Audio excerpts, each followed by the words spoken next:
Há mais de 4 bilhões de usuários de redes sociais no mundo, o equivalente a 53% da população mundial. Você certamente está nessa estatística. O usuário típico tem uma conta em mais de 8 plataformas diferentes e passa uma média de 2 horas e meia por dia usando redes sociais, das 6 horas e 43 minutos diários que gasta conectado à internet. Supondo que as pessoas durmam entre 7 e 8 horas por dia, esses números sugerem que um usuário padrão de internet gasta cerca de 15% da sua vida acordada usando redes sociais. Nós, os terráqueos, consumimos cerca de 10 bilhões de horas por dia em redes sociais, o que equivale a mais de 1 milhão de anos de existência humana. Ou seja, parte importante da vida da nossa espécie acontece nessas plataformas. Há 6 delas que reivindicam mais de 1 bilhão de usuários ativos por mês, das quais 4 são de propriedade de uma empresa, com sede em Menlo Park, na Califórnia, o Facebook. Não é difícil entender o frisson. As redes sociais são um meio útil de manter contato com amigos e familiares, expor suas opiniões, conhecer novas pessoas e encontrar diferentes formas de entretenimento. Mas não apenas isso. As redes sociais são a principal fonte de notícias da espécie humana. O que antes era principalmente matéria do papel, do rádio ou da TV, hoje pertence ao celular, o tablet e o computador. A cada segundo, nós somos bombardeados por atualizações do que acontece no mundo inteiro, em tempo real. Mas temos um problema grave nessa matéria. Boa parte disso é simplesmente mentira. Considere esse sujeito aqui. Vamos dar um nome a ele. Pedro. Pedro está preocupado com a Covid-19, mas é incapaz de ler todos os artigos a respeito desse assunto, até porque microbiologia não é o seu campo de interesse. Essa é a razão por que Pedro conta com amigos de confiança para obter dicas a respeito dos assuntos que desconhece. E é exatamente o que ele faz aqui. Numa tarde livre de terça-feira, vai à caça dessas posições para, enfim, adotar a postura mais razoável sobre a pandemia. Quando alguém opina no Facebook que os temores em relação à Covid-19 são exagerados, Pedro descarta a ideia a princípio por considerá-la uma teoria conspiratória. Mas quando o restaurante em que ele trabalha decide fechar as portas, colocando seu emprego como garçom em risco, Pedro passa a questionar o quão séria é a ameaça do novo coronavírus. Afinal, ninguém que ele conhece morreu durante a pandemia. Este é um ponto de virada. Numa rede social, uma colega compartilha um artigo sobre como a Covid-19 foi construída por bilionários em conluio com políticos corruptos. Pedro não faz ideia da origem da informação, mas confia em quem repassou aquele conteúdo adiante. Todos os seus sinais de alerta estão ligados. Uma pesquisa no Google rapidamente o direciona a artigos que afirmam que a Covid-19 não é pior do que uma gripe comum. Mesmo pessoas respeitáveis compartilham desse ponto de vista. Não parece uma coincidência. Numa comunidade online, Pedro é apresentado a outras pessoas que também temem ser demitidas. Quando ele descobre que muitas delas estão planejando participar de um comício que exige o fim do isolamento, Pedro decide se juntar ao grupo. Ele agora possui uma posição definitiva a respeito desse assunto. Parte de sua identidade.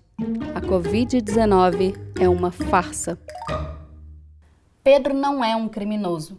Tampouco é um sujeito ruim que deliberadamente atua para prejudicar a vida das outras pessoas.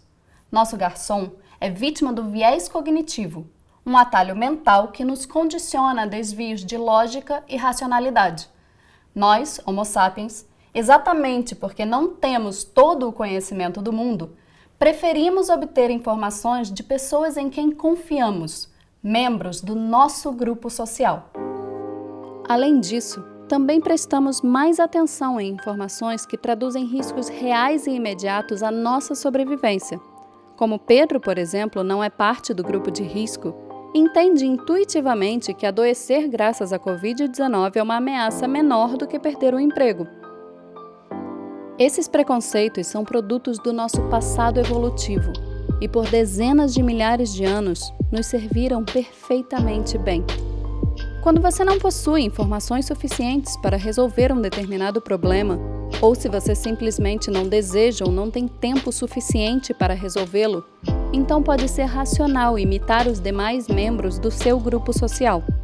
Nesse momento, graças às redes sociais, nós encaramos diariamente uma tempestade de informações, um fluxo repentino de dados, referências, elementos, opiniões e pareceres.